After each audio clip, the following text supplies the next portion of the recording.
Hi guys, this is Mark Black. This is Mark Teaches Music, and this is to play and sing, which is my live stream to answer people's questions.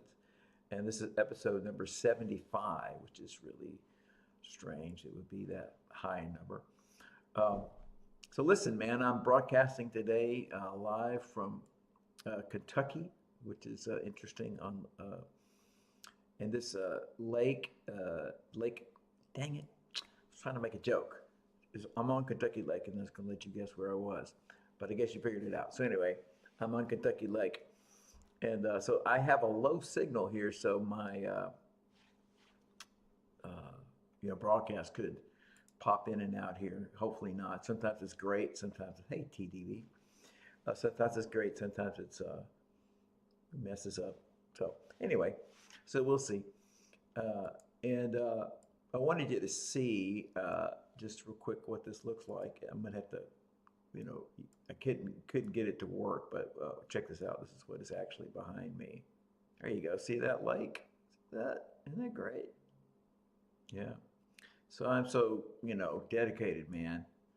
That's me. I'm so dedicated that there I am sending that to you. So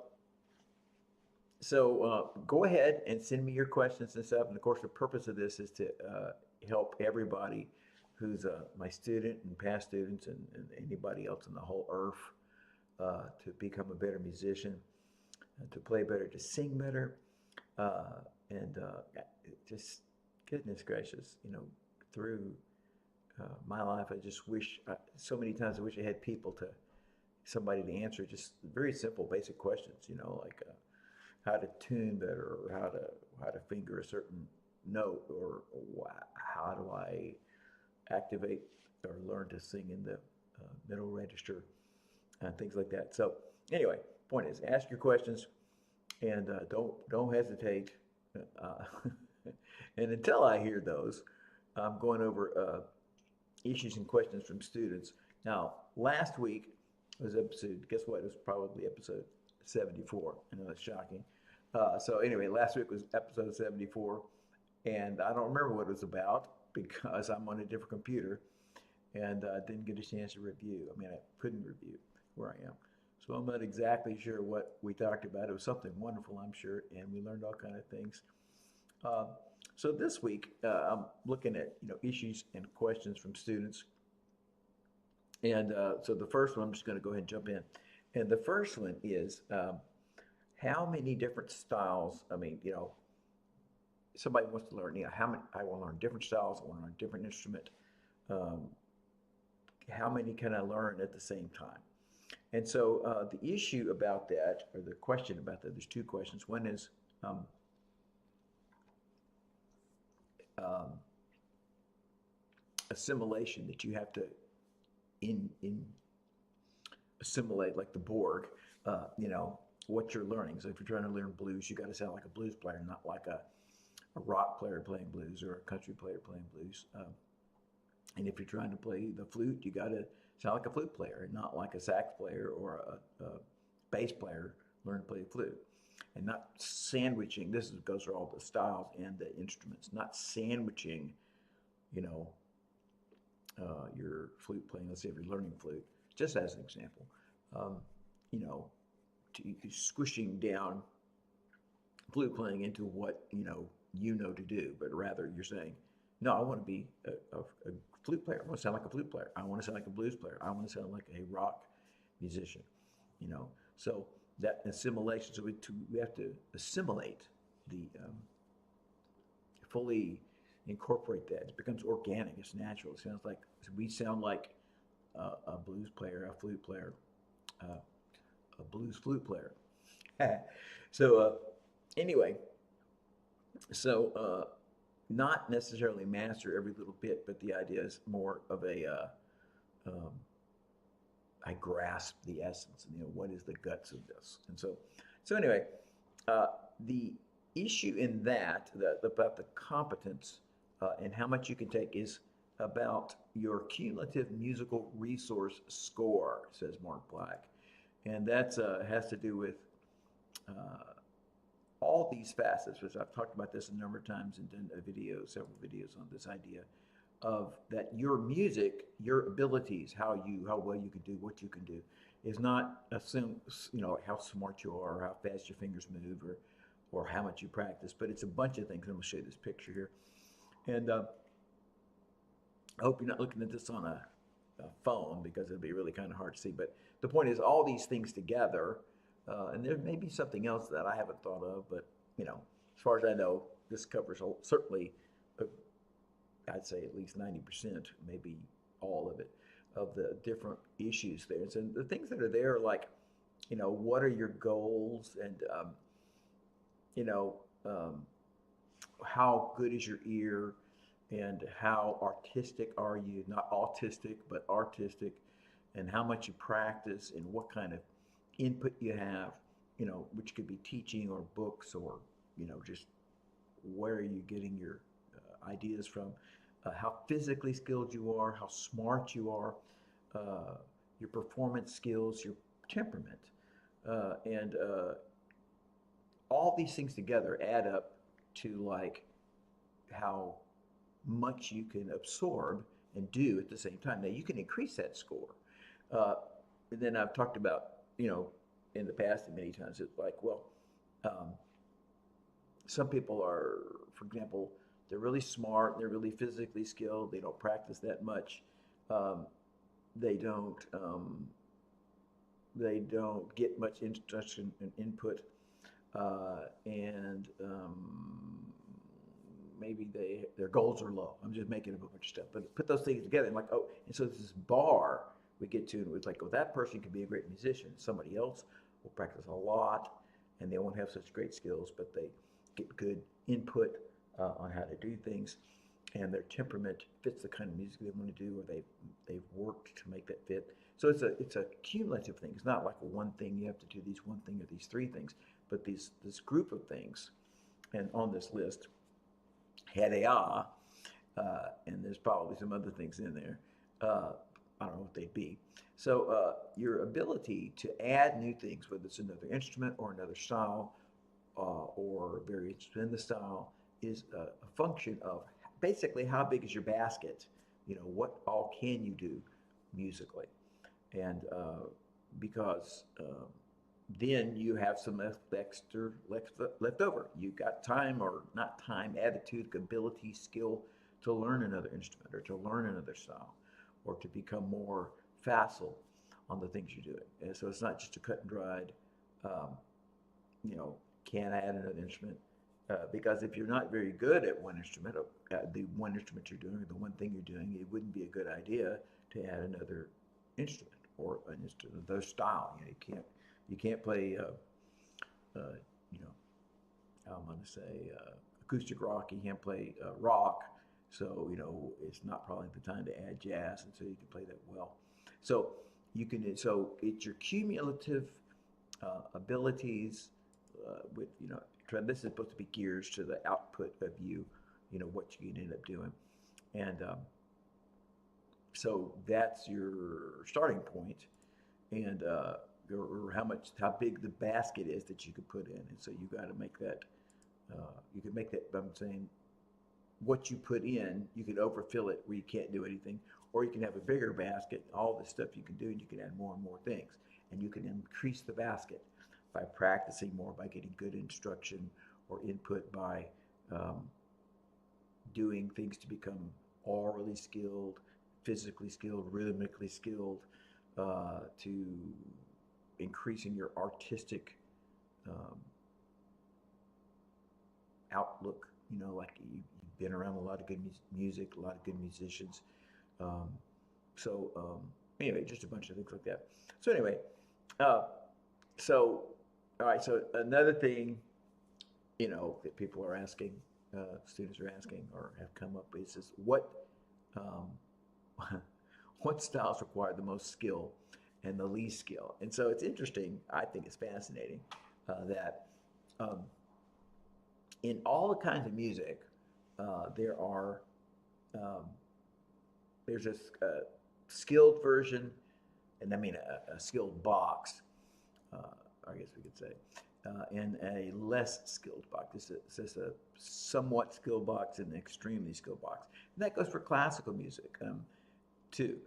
So there's a whole hunks of music in. It's not. I'm not a style specifically. I mean, again, everybody knows, or you should know. We should all know. We have the medieval period, Renaissance, the Baroque period, the if it ain't Baroque, don't fix it. The Baroque period, the Classical period, which is 1750 to 1825 or so, the Romantic, the Impressionist, the Contemporary. So anyway, the point is that there are all these time periods, but a lot of music in the just as an example, in the Renaissance period, in the Classical period, it's very simple music. And of course, there's music in there that'll blow your brains out so hard, but a lot of that is very simple music. And there's other,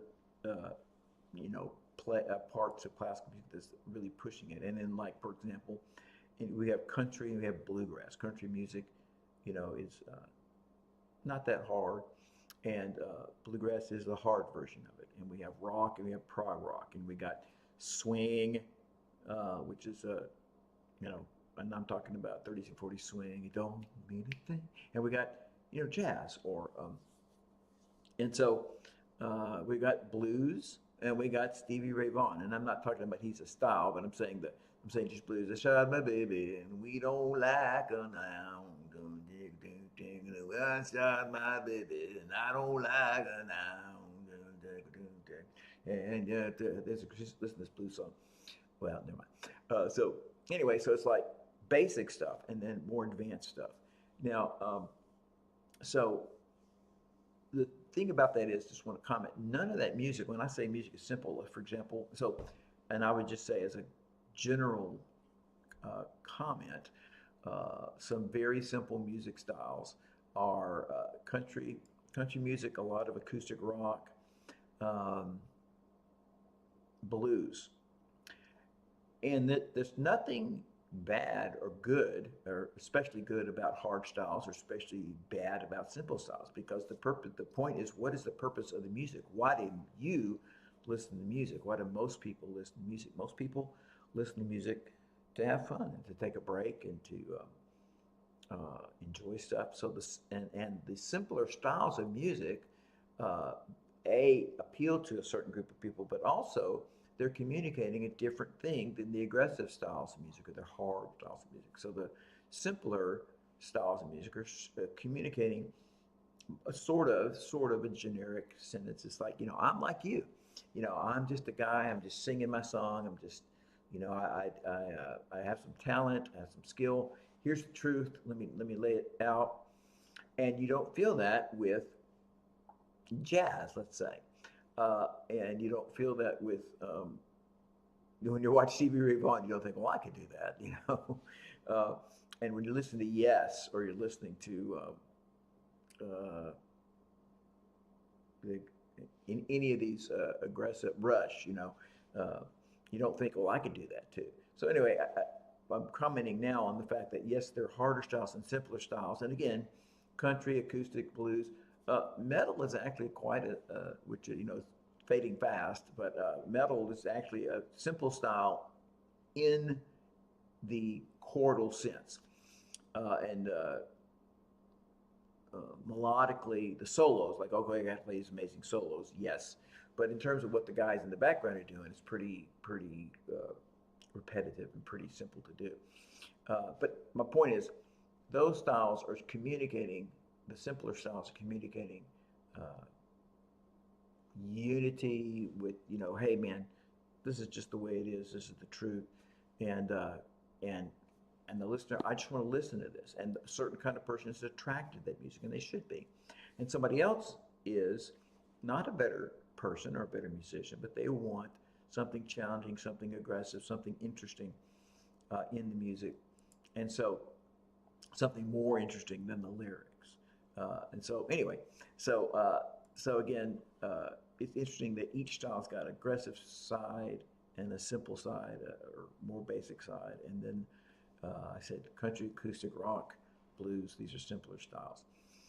And then I was going to just make up another interesting is, and I was trying to figure this out Um, but a lot of R&B, and I'm talking older soul stuff like that, is simpler music. And then it's interesting that gospel, black gospel, gospel music is pretty complicated music. And I don't know if we could look at it because it's got a lot of jazz influence. So anyway, that's interesting to me. I was trying to think of what's the soul's R&B slash aggressive, like how in the world do you do that? That type stuff, and it's really well harmonically that would be gospel, you know. And I don't know if you can draw a direct conclusion, but that's an interesting thought. So anyway, it's time for me to say, hey man, you should take online lessons with me or in studio lessons with me, and if you're interested, go to www.dallasmusiclessons.com and let's see here.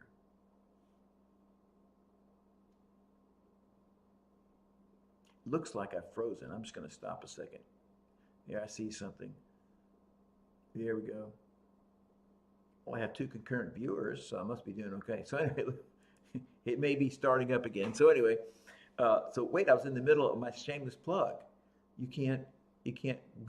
Anyway, take online lessons with me, or in studio lessons with me. And if you then go to you can email me at mark@dallasmusiclessons.com, or you can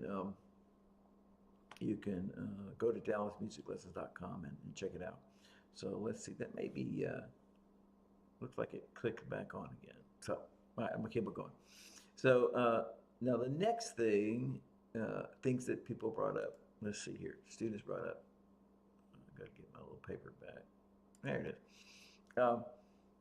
So this issue which comes up all the time, and that is, you know, I'm having a hard time keeping up with music, keeping up with my music lessons, and you know, that can be financially keeping up with them. That can be,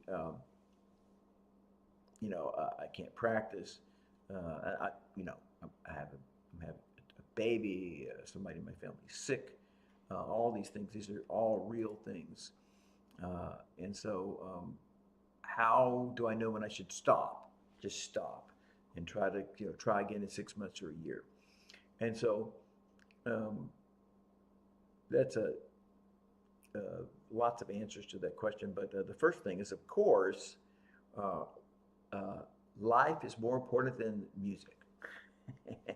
So you taking care of your family, taking care of yourself, and I don't mean, you know, oh, you know, I want to lay back and eat bonbons, and you know, I don't have to work. I mean, music's so hard. If I could just give me a pill, I could do it. No, I'm saying, you know, genuine issues and problems of life that come up, um, and you having to solve them is more important, and validly more important. You're not a loser if you have to lay those things down, music down for a while, to be able to solve the problems that come up.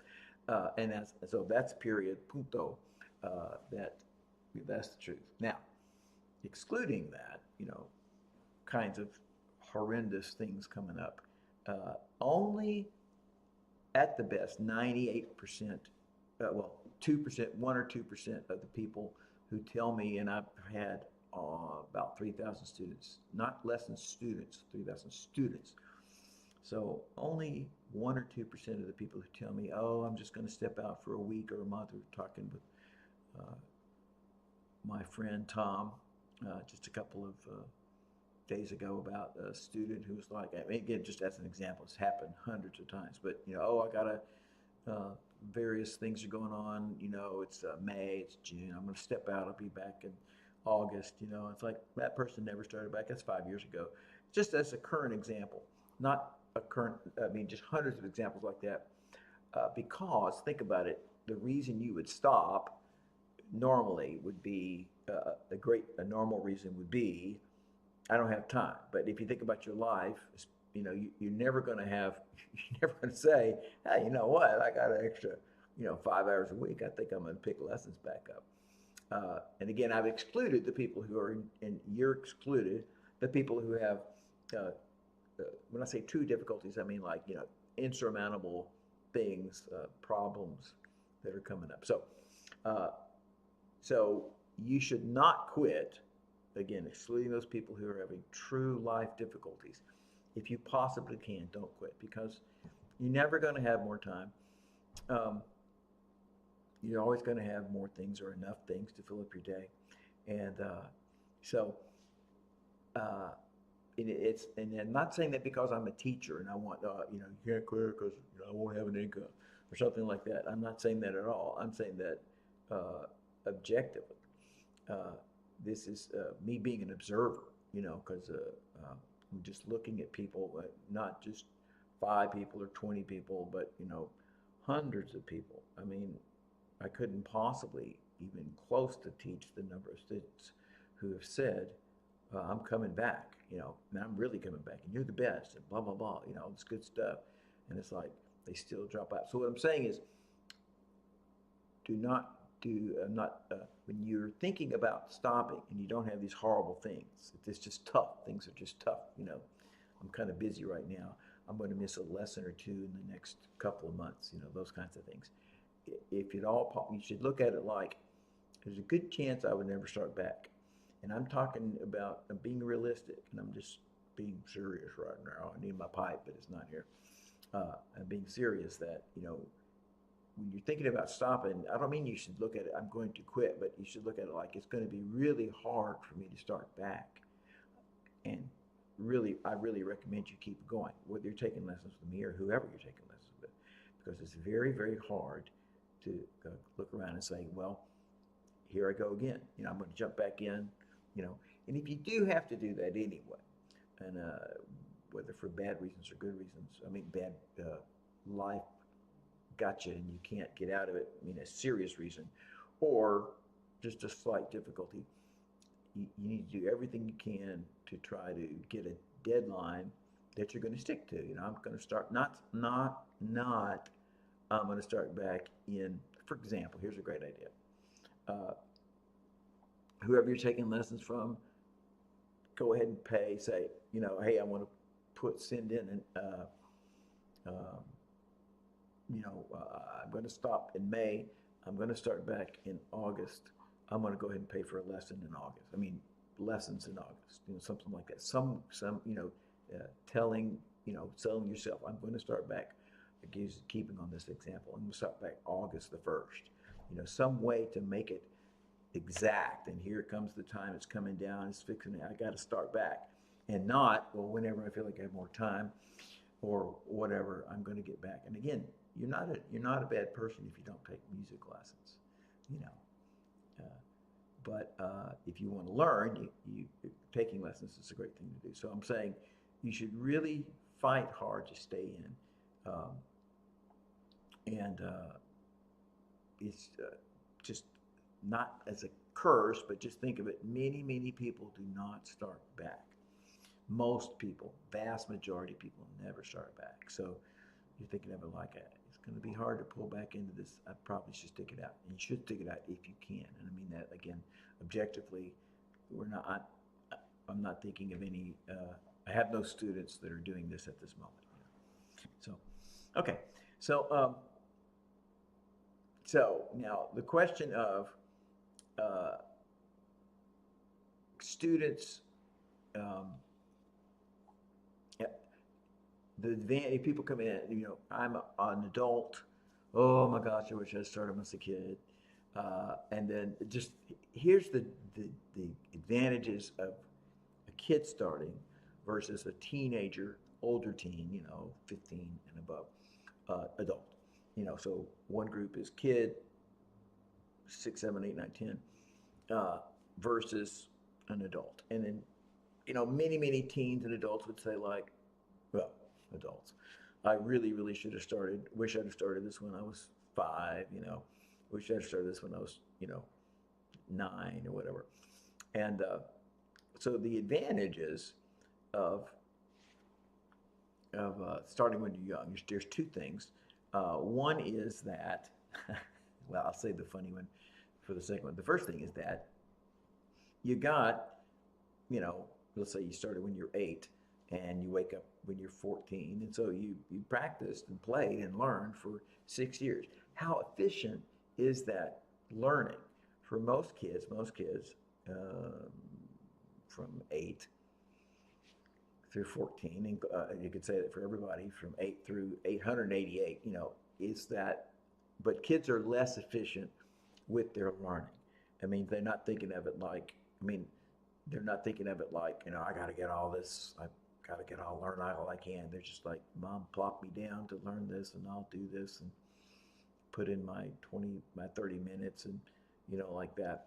And they're not thinking about how to maximize their time. They're there. However, they're there for 5 years, 6 years, 7 years, 8 years before they do kind of wake up and say, hey, I really want to do this. So that, let's just say 6 year interval, it may only equal 2 years for the adult. That is the kid, the 8-year-old goes for 6 years. He only gets the benefit effectively of 2 years for an adult because the adult is more concentrated. But he does have those 2 years. And so he's way ahead of the person who did not ever start. So I'm saying an advantage for a kid. And let me take a drink of this. And the other advantage of being a kid is you don't know how bad you are. So a kid can play and learn and sound pretty bad, you know. And of course, he's starting here, and he's learning. So I'm saying every week, every month, he's learning, getting better and better. But it really doesn't sound very good. And I'm talking, it varies with instruments. I mean, I have a degree in the oboe, playing the oboe. These instruments that should be locked up in a closet for, like oboes, viola, any of the unfretted strings, French horn, just put them in a closet for 3 or 4 years before they sound like anything. And I'm just saying, so the advantage of being a kid is that you don't know that you don't sound that great. You're not aware that your 6th grade, 7th grade, 8th grade band concert was not that amazing because you worked, and it's a accumulation of your effort, so much better than it was 6 months ago. But an adult, and here we're talking about adults, so adults and older teens, they know because they're listening to music. Why are you here? Because I want to play this song by Led Zeppelin, because I want to play this song by One Republic, because I want to play something by Panic at the Disco or whatever. I want to play something by Chopin, whatever it is. So the adult knows that it sounds bad. He sounds bad. And that can be discouraging. However, it can also be motivating that this doesn't, what I'm saying, talking about the kid playing and not being aware of all kind of stuff, not concentrating, but not knowing they should concentrate, not knowing that they should focus. It's just kind of like I put in my time. It's got to be good. And an adult is more likely to say, that doesn't sound very good. I'm going to buckle down and I'm going to get this to sound good. And so that is a great advantage and problem for the adult. Hey man, this doesn't sound that great, but also because I can tell it doesn't sound great, I can concentrate. So if we looked at it, I would say that the kid has this lower learning curve, but it's longer period. So it's whatever 14 years, and the adult is a steeper learning curve. He's learning more, and in a shorter period of time. So anyway, just to discuss that, and so the advantage of a kid is that you got this time that you're learning that you aren't really noticing as, oh my gosh, this is taking out of my life. Disadvantages, and another advantage, they don't know it sounds bad. And then the adult advantage is even though they can hear it's bad and like, oh my gosh, or they need to work on stuff, but they can concentrate more, get more out of it. So you shouldn't be discouraged as an adult. And my oldest student is now 91. So, and they're learning, doing well. It's very interesting. So, okay. So, because I'm broadcasting from Kentucky, and I've seen this, I think the stream has gone off a couple of times. So I think I should go ahead and conclude. So I'm Mark Black. This is Mark Teaches Music. This is our my To Play and Sing, which is a live Q&A, answering questions that students have, musicians, people who want to learn. So let's see. This is episode 75, which is crazy. And let's see. So remember to take online lessons or unstudied lessons with me, and go to Mark Teaches Music. No, don't go there. Email me at mark@dallasmusiclessons or Mark Teaches Music. And let me see if I can put this swanky ending in here. I think I can. Here we go. Let's try it.